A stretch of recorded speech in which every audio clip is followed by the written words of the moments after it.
بسم الله الرحمن الرحيم. In the first 6 months of 2010, attacks against Afghan civilians have occurred with more frequency and intensity. Civilians get caught in the middle. They're the ones who are getting killed, displaced, their houses destroyed, their farms ruined, their opportunities disappearing. How many civilians were killed in those strikes? We're looking at a couple of hundred civilians at least. A couple of hundred civilians, and not a single bad guy killed. That's right.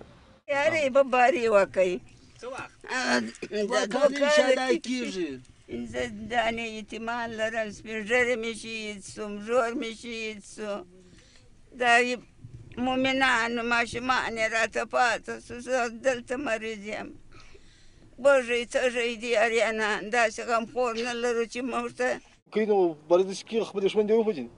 would you expect from those children who lost their feet or their arm or their mother or their father during that kind of bombing? What would you expect from them? Do you expect them to join the peace process? Do you expect them to say, I have excused you?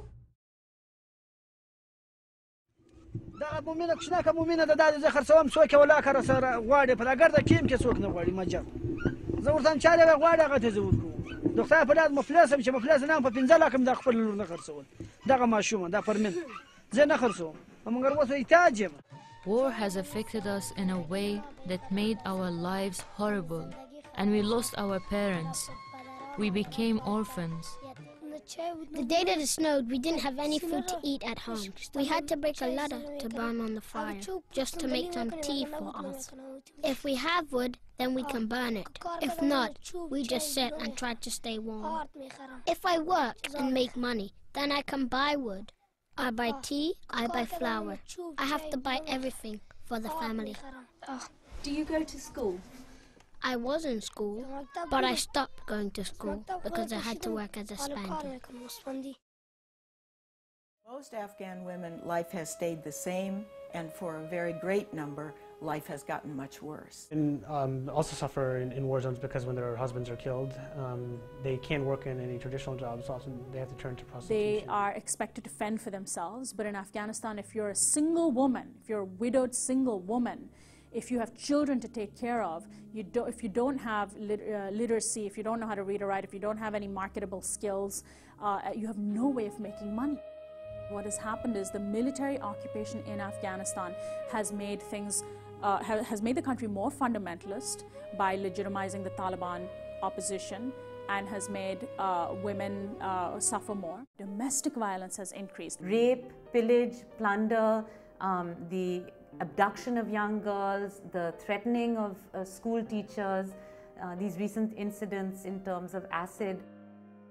All of these are results of increased militarization within society, and I think that that's actually a huge concern. Since the US invasion of Afghanistan, cosmetically, things have improved for women.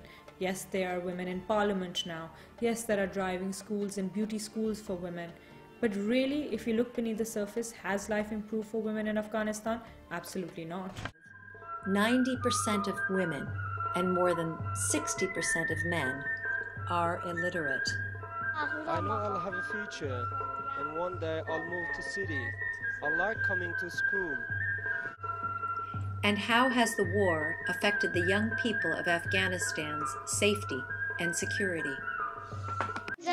There are landmine problems in our village.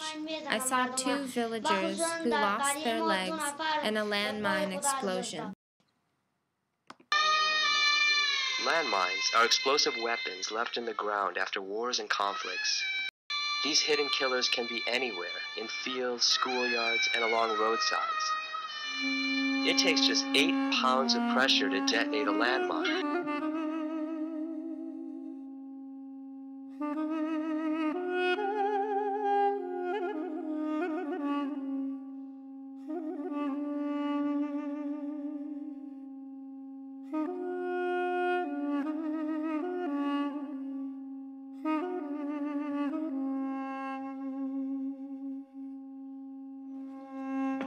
So how do the young people of Afghanistan survive these hard times?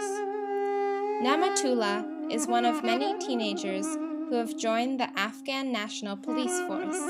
I am illiterate, he says. I couldn't find a job, so I was compelled to join the police. There were only 2 ways to survive: join the police or beg. Afghani youth have also found various ways to sustain themselves and their community.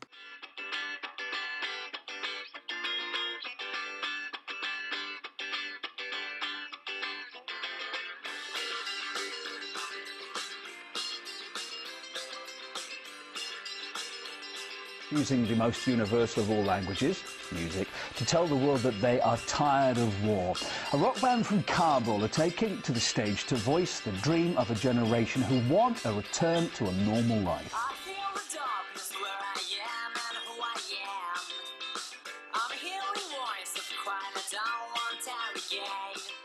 A big population of youngsters love this kind of music, and they are sick and tired of war.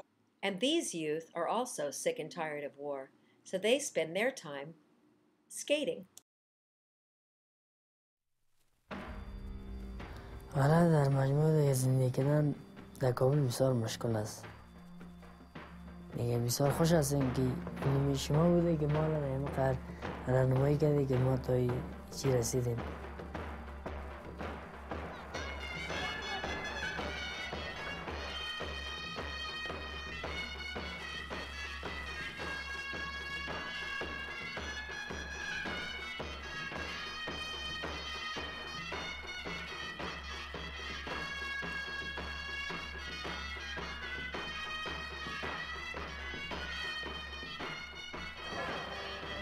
My name is Shana Nolan, and I'm here managing Kabul's first skate park and the Skateistan program. Skateboarding's a fantastic way to get kids to communicate with each other and build relationships with each other. The main focus of Skateistan is to build kids' confidence and give them a voice. And the Afghani youth also find their voices through the arts.